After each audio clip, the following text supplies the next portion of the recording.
But this is a speech of the Lubavitcher Rebbe, which he gave, one minute, in which he gave when, I'll tell you, this is found in Likutei Sichos in 1963. 1963, this comes from Likutei Sichot and Chelik Dalet. And it's talking about the giving of the Torah. What exactly happened over there and how it changed the world. Ready? There's a sense, the giving of the Torah, the Ten Commandments, is related twice in the Torah, in the 5 books of Moses. First of all, it's Parshas Yisro. And then, right before the Jews go into the land of Israel, Moshe repeats the whole Torah. That's called Mishnah Torah. That's the book of Deuteronomy. And he relates to them again what they heard at Mount Sinai. And there's certain differences over there. And of course, all the rabbis see this and they explain why it isn't, etc. But let's not talk about that. Now we're going to talk about another thing. Right before, at Hanan, in the book of Deuteronomy, when it talks about, it repeats what the Jews saw when they received the Torah. Moses trying to remind them, right? Because they received the Torah 40 years earlier, 38 years earlier. So Moses says like this: face to face, God spoke to you. Everyone saw.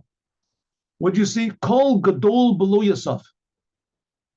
A big voice that did not stop. Powerful voice that did not stop. That's what the Jews saw on Mount Sinai.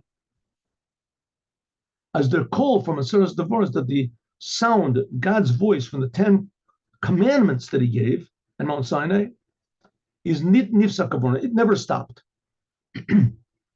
Bring the Midrash brings dry pirushim. What does it mean that the voice of God never stopped? I mean, we know that it did stop. Of course, it did stop. God spoke. He spoke words. How can it be a sake of word and it never stops? Right? If a word never stops, it's not a word anymore. Right? Let's say I say the word word. It just doesn't stop. It makes no sense, right? So God said 10 commandments. They're 10. They're 10 commandments. Each commandment has a lot of words. Every word stops. It says, no, the 10 commandments never stopped. Okay, so obviously, simple meaning, it can't be that, they're just going on all the time. What does it mean? So it says that there was one voice at Mount Sinai. God spoke, and God spoke on Mount Sinai.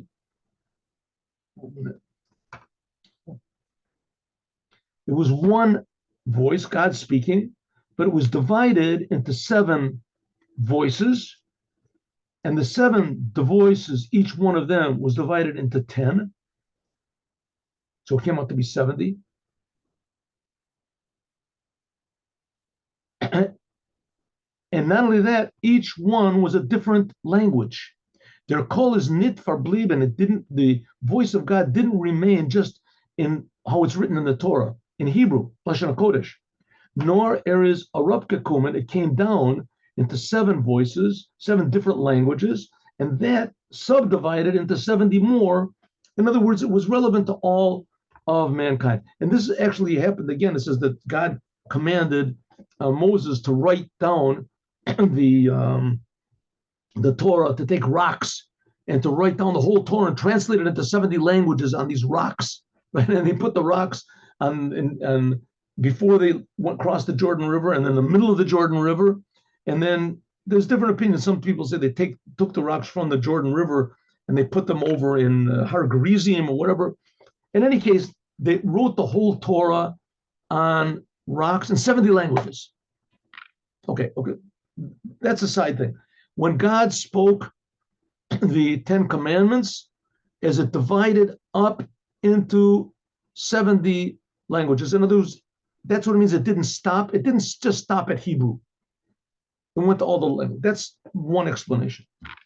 Another explanation is Shemimenu nitnavu kol neviim, that from the voice of Mount Sinai was the power of prophecy for all of the prophets that came afterwards.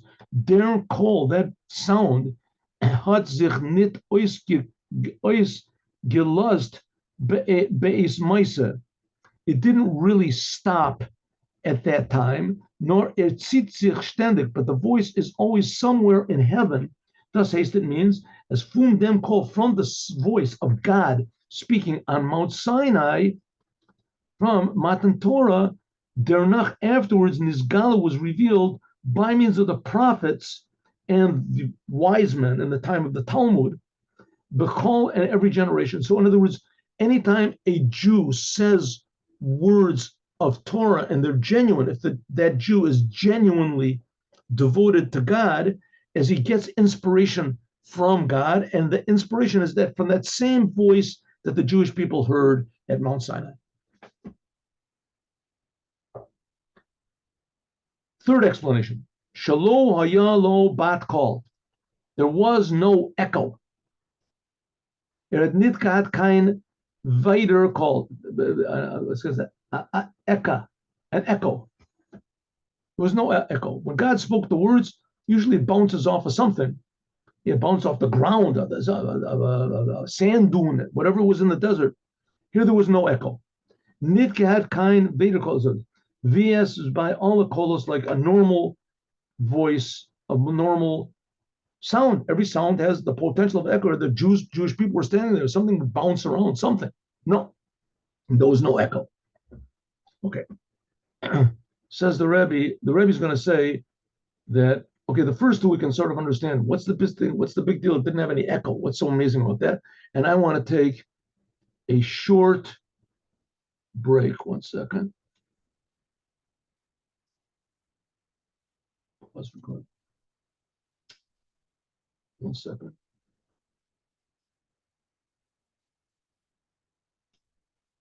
Recording.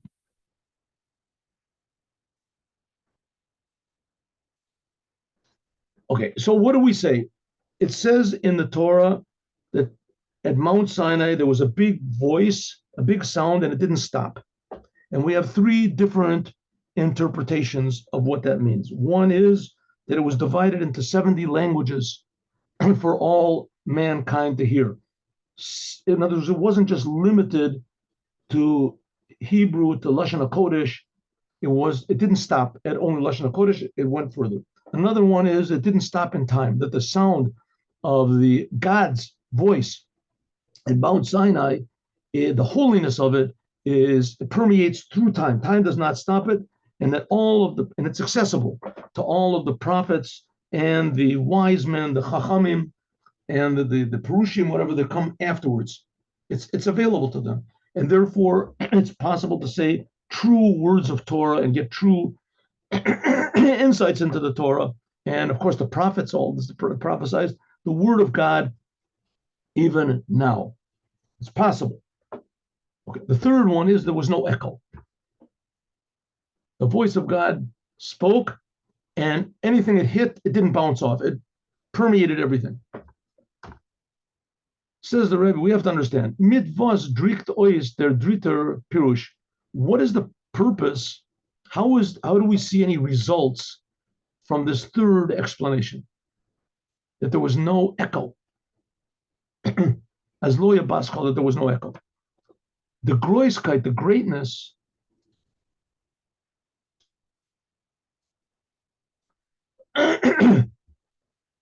in the words of God on Mount Sinai, that it was, this expresses the fact that there was no echo. This stresses the power of God's voice at Mount Sinai. I mean, you'd think exactly the opposite. The stronger the voice is, the more echo that there is, right? If you whisper, there's no echo. If you sound a trumpet or something, then there's an echo. And we're saying, no, God's voice didn't end, means there was no echo. That shows that it was weak. It doesn't show it's strong. How does that show? What does it mean that there was no echo? According to the first two explanations, we can understand. It's verstandig. They're called, this voice is nit gewen begrenzt. The voice of God at Mount Sinai, the Ten Commandments, it wasn't limited to Lashon Kodesh, only to Hebrew, or to a particular time of giving the Torah. It broke out into 70 languages, and it broke out into all time. Nor is a Rupka Trogan, the voice of God it was spread out in zu sprayed, and it spread out and it continued in all the languages, and it continued in all of the generations. Aber das was lo hayu bat kol, but that which the sound, the voice of God did not have an echo, it doesn't show the power of the God's voice. Adarabba, was their call is starker, the stronger the sound is, the louder. Hot there also starker up klang. It has a stronger echo. Vibaltas their call but that sound of God when he spoke at Mount Sinai, had nit gehad kein upgelab, it didn't have an echo. This seems to indicate goiv the shvach how weak it is, right? That at Mount Sinai maybe God like just whispered, therefore there was no echo because there was.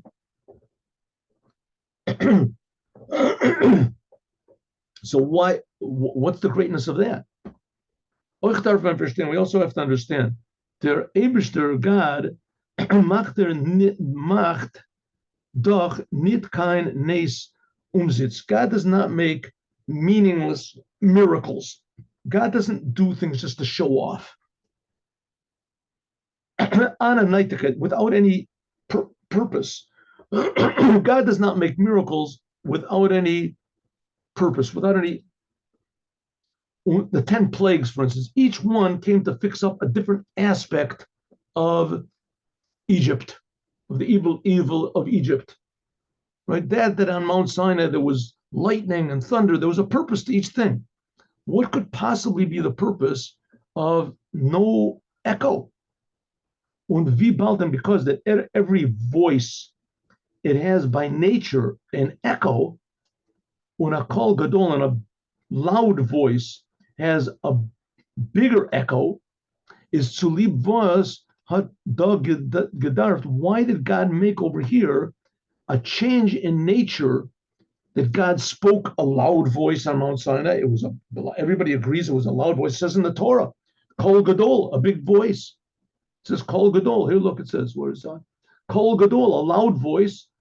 V'lo Yasaf, but there was no echo. Why would God make such a weird miracle like that and change nature? There would be a loud voice that there wouldn't have an echo to it. That it didn't have an echo to it. The Mefarshim, the different commentaries, Vazayin and Mavur explain as the noitakite, that the necessity of this miracle was in order nit to given kind art. They explain, no, the reason, other commentaries explain, and the Rebbe is not going to agree with this. They say, well, the reason that there was no echo, because if there was an echo, then maybe you would think that there was another God speaking. So haben atos, you might make a mistake on meaning and think as the up leg that the echo is an androkol, that's another voice. Maybe there's another God speaking and he's repeating. No, that's a good reason, right? That there was no echo. So the Jewish people wouldn't get confused. Says the Rebbe, their parish is over nit movement. That's not such a good answer, Barum, because in a bat call, an echo is the kentik. You can tell that the echo is that it is a 1 minute.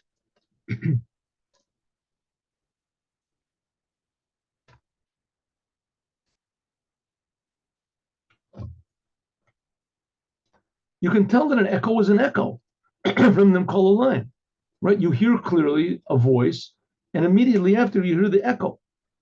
So how could you possibly think that maybe there's another God that's saying the same thing? And therefore, you have to make it that there's no echo.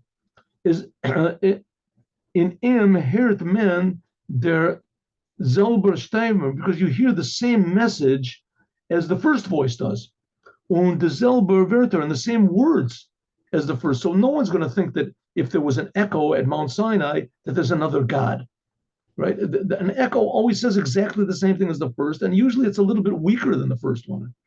Ma dach, so if so, was es nit gewen kein taos, so you couldn't make a mistake when their call from Matan Torah, the voice from Matan Torah, is gekumen from Dalit Luchos. Not only that, it says that when God spoke on Mount Sinai, that the voice of God came from all 4 directions, of the world, the heaven and the earth.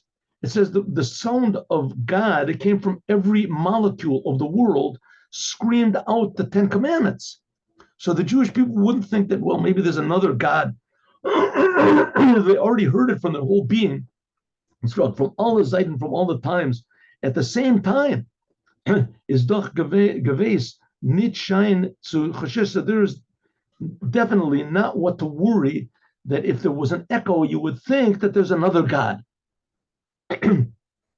Not only that the echo is always smaller than the first sound, Usi is kentikit. You can already tell in the echo by means of the fact that you can hear the same exactly message in the same words as Eris blois and Upleg. It's only an echo from the first voice. So if so, you don't have to worry that if there was an echo, people would think that there's another God speaking or everything. And that's why God had to make the miracle that there was no echo. It must be a different reason why God made this voice did not have an echo to it. It must be something very deep, right? Because it can't be that God did it for no reason, right? And the kids would say, "Hey, Daddy, look, that voice didn't have any echo." He says, "Wow, you're right. It didn't have an echo. Isn't that amazing? Wow, God, that doesn't make any sense. Why would God do a thing like that?" It says that in Mount Sinai, everybody's souls jumped out of their bodies. It was soul shaking what everybody heard, and they heard from all the directions. It says, and not only that, but it didn't have an echo. What's the point of this? We'll see. It's going to be something very deep. You'll see. Very amazing. We also have to understand.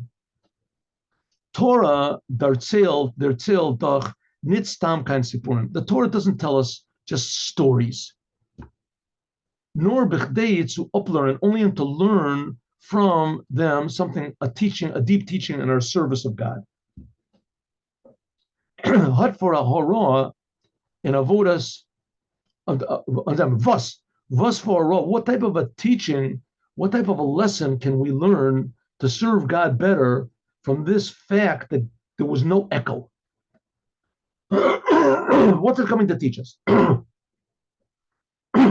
Okay, so now the Rebbe is bringing out one seemingly meaningless detail of Mount Sinai, especially in comparison to the whole, the immense event that happened. That there's nobody even claims, no religion or group or nationality or whatever, even in science fiction books, right? That the Jews were slaves for 210 years, and there was 10 plagues, and God took them all out, and He gave them bread in heaven. He split the sea. And He got them to Mount Sinai, and they all heard God speak. 3 million people, they all heard God speak, and their souls jumped out of their bodies. And God told them what He wants from man. There's no other religion or place or idea that has something like that. And now the Rebbe says, yeah, but one of the main things is that there was no echo. Why? What's so important? You're going to see that it's tremendously important. The Atchala, that the beginning, was hat in sich kolel gewen alle eseres devoros. The beginning of the 10 Commandments, the first word that God spoke, which in it contains all of the other 10 Commandments, is the first word, Anochi. I. First of the 10 Commandments. I am God that took you out of Egypt. Zachtoitem, the Gemara says, as Anochi, the word Anochi, is the initials. Ana, I, Nafshi, my soul, Katavit, I wrote down, Yahavit, and I gave. Ana, Nafshi, Katavit, Yahavit. This means when God gave the Torah, when He spoke the first word and gave the Torah, as by Matan Torah, the giving of the Torah, God gave Himself. Hat sich atzmos allein kiviyachal, a rein geschrieben, and a rein gegeben. God wrote down and He gave in the 10 Commandments. It's not just like a composer, Shakespeare or Hemingway or something. He wrote things that are very deep and meaningful to him, and that He knew that people would like to hear, and He's just expressing His genius. God giving the Torah, He gave Himself. This is God in the world, the Torah. The Torah is God. That's what the Torah is. not the book of the Torah, the words of the Torah. Right? A Torah scroll is not God. You can't bow down, pray to a Torah scroll. But the words of the Torah and the ideas of the Torah, that's God. God is not what everybody thinks God is. That God is just some amorphous existence or super duper angel that's over all this, and he doesn't really care. He doesn't have to care. He just created everything. That's it. No, God, the essence of God is the Torah, the commandments, the words. When God gave the Torah, that's the appearance of God, the Torah. So God appeared on Mount Sinai. It's not that God said, "Oh, let's see, what should I give them? Maybe I'll give them, a pair of shoes. Nah, maybe I'll give them a magic wand. Maybe I'll give them. No, you know what? I got this book. I'll give them a book." No, that's not the way it is at all. When God gave the Torah, he gave himself. It's almost like somebody writing a book about human anatomy, and instead of giving the book of human anatomy, he gives himself. Here's all my bones, here's my limbs, That's what the Torah is. Okay, so therefore, Anochi says, God, I gave myself. The 10 Commandments, which God said, und gesagt and spoke, hat sie zu jeder Yidden, that he spoke to every Jew individually. Not, he gave it to the Jewish people, true, but when God said, look at the first commandment, what does it say? You have to understand Hebrew grammar a little bit, just a little bit. It says, I am God, your God. In English, there's no your plural or English, but in Hebrew there is. I am God, your singular God. Maybe in English there is you all, right? Nobody uses that, right? You all. The word you here is I am God, your God in the singular, you individually. It doesn't say Elokechem, your gods, and then your plural God, I'm sorry. Lashon Yachid, singular. Nit blows not only to Jews and not only to the Jews in every generation,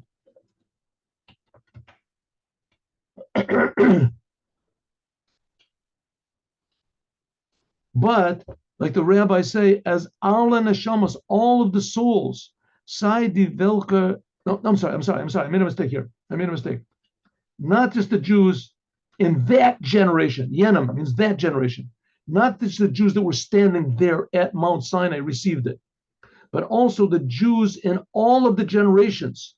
Sai di Velcha Zain and Geven, whether the Jews, also the Jews which were before the giving of the Torah, the Jews that died in Egypt, Sai the Allah Shpetadik, and all the generations that came afterwards. Zain and Geven b'Mamad Har Sinai, they were all at Mount Sinai. All the Jewish souls. And so yeder from Zayin to each one of them, God said, I am God, your God. And I, my soul, wrote down and I gave it to you individually. So yeder yidden to every single Jew individually, hat zich kiviyachal upgegeben, God gave himself with his whole being. Kenman Dachmenis, you might think, as Ananashi Kasavis Yahavis, that God, when he said, I, my soul, I wrote down and I gave, this was only the 10 Commandments. God gave the 10 Commandments, right? What about the rest of the Torah? Over the Inyanim from Torah, but all the rest of the 5 books of Moses, right? Velcha Zayin and Nizgal, which were revealed afterwards. A lot of the Torah was revealed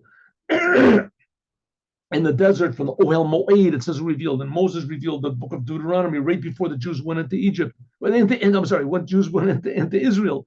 So the Torah was revealed little by little, as you might think the 10 Commandments God gave. But the rest of the Torah was given, and what about all the Torah that was given through the prophets? And what about that was given through the wise men in the Talmud, and all the generations? And the commentaries which come afterwards, is Chach haben the Nevi'im und Chachamim nit gehabt, even though that the later generations did not nit gesagt. You might think that, you might think that God did not speak to them from Zichalayim. I'm sorry. The Yiddish is, okay. In order that you should think that you should understand that the prophets in the later generations and the wise men in the time of the Talmud, that they didn't make up these ideas on their own, nor Ruach Havaya Diber Bom, the Spirit of God spoke into them and spoke through their tongues. So if so, Rabbi Akiva and the Hillel and Shammai and Abaye Barabba and all the great rabbis, which are disparaged by these other religions, and the great rabbis that commented on the Torah, they're speaking the words of God. The Ebershter's Geist, the Spirit of God, spoke in them. And sein Wort auf sein Zung, on their speaking and on their tongue. As haben sie nit dem Koach, you might think they didn't have the word of the Torah. It says, Izei steht nit, maybe you might think that the word Anochi is not by the later generations, God's essence. God's essence.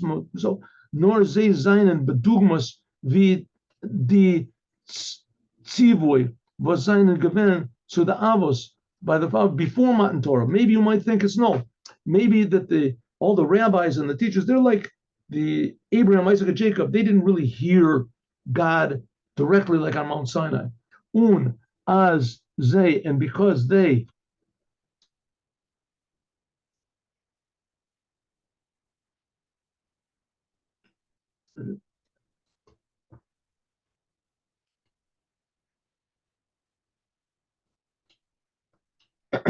sie seien nicht gegangen klal in nicht keine Horoos zu jeder besondere, jeder Id is ze taka mechuyev zu tun.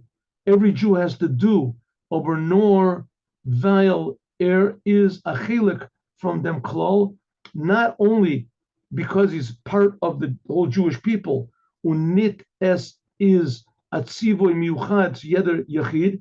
So you might think that no, that every Jew, God spoke to the Jewish people at Mount Sinai. And from then on, the commandment is in general to all the Jewish people.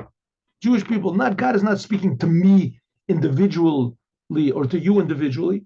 On this it says, Kol Gadol V'Liyasaf, that all of the things in the Torah, which were revealed for all the generations, and that it's the same big voice from the giving of the Torah.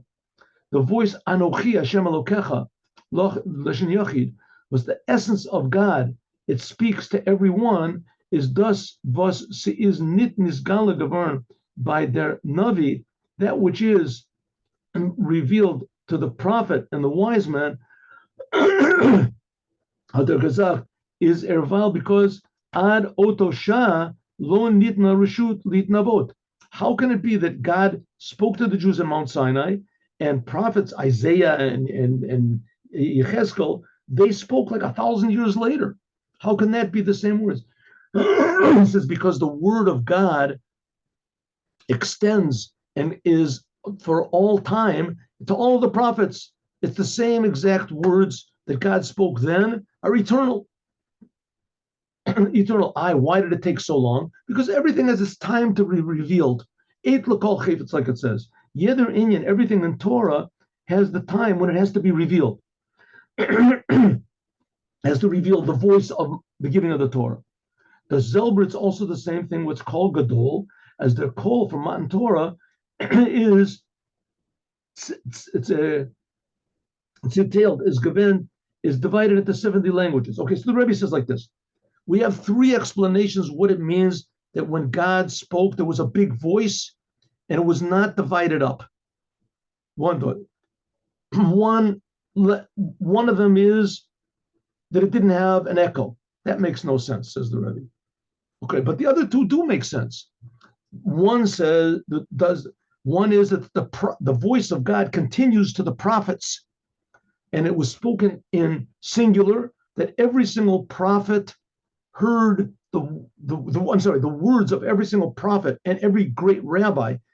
Afterwards is that voice of God. Why was it revealed later? Because it was revealed later, but it still is the same voice of Mount Sinai. That voice did not stop. Lo Yasaf. It didn't stop at Mount Sinai. It continued through all the generations. Good. What about the 70 languages? Why was it divided into 70 languages? That was the other explanation. It says because it was divided into 70 languages for the non-Jews. The non-Jews are obligated, God cares about them also. God creates them. He enlivens them. They're important to him. They have to do what's called 7 commandments. A Yid and a Jew darf zu wengen, he has to make an effort to convince. And the time when the Jews haven't got power, he should at least try to have some sort of a convince them, the non-Jews, influence them, that non-Jews should do their 7 Noahide commandments. In order that you might not think that the 7 Noahide commandments, they are a separate thing. They're not part of the Torah.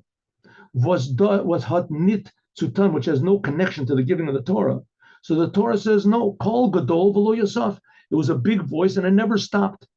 What does it mean? That the voice from Mountain Torah was divided into 70 languages that want to be relevant to the non-Jews as well. As oich the mitzvahs, that also the commandments, which the 70 languages, so to speak, the nations, that they have to do, was also given, that big voice on Mount Sinai was also given to them, which therefore the sound of that on its own, of mountains of giving the Torah, is nit nor, not only should the Jews have to do it, and not only do the non-Jews have to do it because it was commanded by God to the Jews, or also not only because human intellect demands that you should do the 7 Noahide commandments. What are they? Don't kill, don't steal, don't be licentious, to have a family. This is logical. No, that's not the only motivation that non-Jews should have for doing the 7 commandments, the 7 Noahide commandments. Namely, that God gave it to the Jews alone, or that intellect, my conscience tells me, nor even more. Zay darfen das kaim, they should do, because God commanded in the Torah, and he wanted them to know through Moshe Rabbeinu that, and he divided into 70 languages, that the non-Jews should also do their 7 Noahide commandments, which that's a condition, by the way, the 7 Noahide commandments, that they have to do it because God told Moses. And the idea and that awareness that they should do their commandments because God gave it to them through Moses, through Moshe, this is relevant also to us Jews, that therefore we have to make an effort that the non-Jews, that they should do the 7 Noahide commandments. 7 Noahide commandments, in addition to because of the fact that God commanded it to them through Moshe. So therefore we should do it. So now we have a reason, an understanding what it meant that in Mount Sinai, that the voice of God was big and it didn't stop, lo yasaf. It was divided into 70 languages to be relevant also to the non-Jews. The non-Jews should know that the 7 Noahide commandments were given to them directly by God through Moses. And also, it didn't stop as far as the later prophets and the rabbis are concerned. They can draw also from the same voice at Mount Sinai to say words of Torah now. But what's it got to do with the echo? Okay, we're going to learn about this, God willing, tomorrow. Let us now learn the Yom Yom. 1 minute, 1 minute, 1 minute, 1 minute.